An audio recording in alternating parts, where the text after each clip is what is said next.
আমি তো একটা হিউম্যান বিইং। আমি কি এই লোকগুলা ফুটপাতে বসে 300 400 500 টাকা ইনকাম করে তার পরিবার নিয়ে আছে, ফুটপাতে বসুক, তাদেরও রুটি রুজির ব্যাপার আছে। আপনার আনএমপ্লয়মেন্ট বেড়ে যাবে, তখন আবার ছিনতাইকারী বেড়ে যাবে, এক একটার সাথে একটা রিলেটেড। গরিব দেশে যা হয় আর কি, রিক্সা চালকের গ্যারেজের উপরে দেখবেন শেড করা থাকে, গ্যারেজের উপরে ঘুমায়, নিচেই রিক্সা, ওখানেই রান্না হয় ওনাদের লঙ্গরখানার মতো।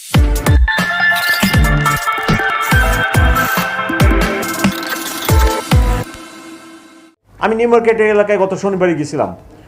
সায়েন্স ল্যাব থেকে নিউ মার্কেট ক্রসিং পর্যন্ত রাস্তার দুই পাশে অর্ধেক এত বড় চওড়া রাস্তা দখল করে ফেলেছে। আমি তখন নিউ মার্কেট থানায় যে বসে খোঁজখবর নিলাম। আমি এসি ট্রাফিককে ডাকলাম, ডেকে কথা বললাম। আমি তো এই হুকুম দিতে পারলাম না যে ফুটপাত থেকে শহর হকার উধাও দাও, একজনও বসবে না। মানবিক আমাকে তো হতে হচ্ছে। আমি তো একটা হিউম্যান বিইং।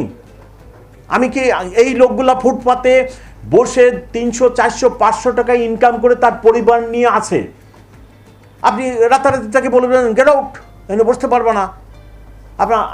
আমি কি একটা মানুষ না? অমানুষের মতো একটা হুকুম আমার পুলিশকে দিয়ে বাস্তবায়ন করে ফেলাবো? আমি কি বললাম? আমি বললাম, হুকুম দিলাম, আমাকে তাদের দিকেও তাকাতে হচ্ছে, আপনার দিকেও তাকাতে হচ্ছে। আমি বললাম যে এই হকাররা ফুটপাতে বসুক, হকারদেরকে বলেন যে সে যদি এতটুকু 6 ফিট জায়গা নিয়ে বসে বা 4 ফিট জায়গা নিয়ে বসে, ওইটাকে 2 ভাগ হবে, একজন 2 ফুট আর একজন 2 ফুট। ফুটপাতে বসুক, তাদেরও রুটি রুজির ব্যাপার আছে। আপনার আনএমপ্লয়মেন্ট বেড়ে যাবে, তখন আবার ছিনতাইকারী বেড়ে যাবে, এক একটার সাথে একটা রিলেটেড। গরিব দেশে যা হয় আর কি। তো আমি তাদেরকে এসি সাহেবকে নির্দেশ দিলাম। পরবর্তীতে আমার এডিশনাল কমিশনারকেও আমি পরের দিন সকালে ডেকে বলছি যে ওইখানে রাস্তাটা ফুটপাত হকাররা দখল করবে না, রাস্তাটা দখল করবে না, কিন্তু ওরা ফুটপাতে থাকুক।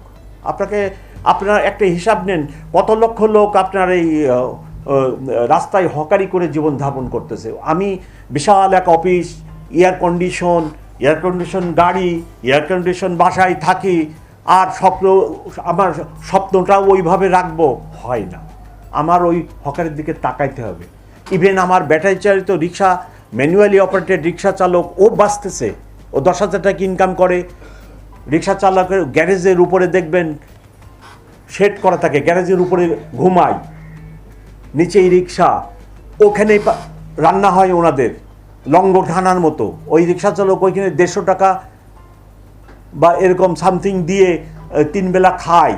কুড়িগ্রাম থেকে আসছে, 10,000 ইনকাম হলে 2,000 এসে চলে, 8,000 কুড়িগ্রাম পাঠায় তার পরিবারটাকে সে লালন পালন করে। আপনার এইভাবে জিনিসটাকে আপনি আমাকে বলতেছেন মানবিক পুলিশ বানাইতে হবে। পুলিশ কমিশনারই মানবিকটা, পুলিশ কমিশনার একটা অমানবিক কাজ করে বেড়ায়। আমাদের কিন্তু এইসব ভাবতে হবে। আপনি বললেই হকার উঠাই দিলেন, ওর পরিবারটা আছে না, 4-5টা লোক নিয়েও চলে না। সো এই সকল বিষয়াদের ভিতরে আমাদের একটা ম্যানেজমেন্ট গড়ে তুলতে হবে, যে ম্যানেজমেন্টের মাধ্যমে যাতে আমরা সামনে আগায় যেতে পারি।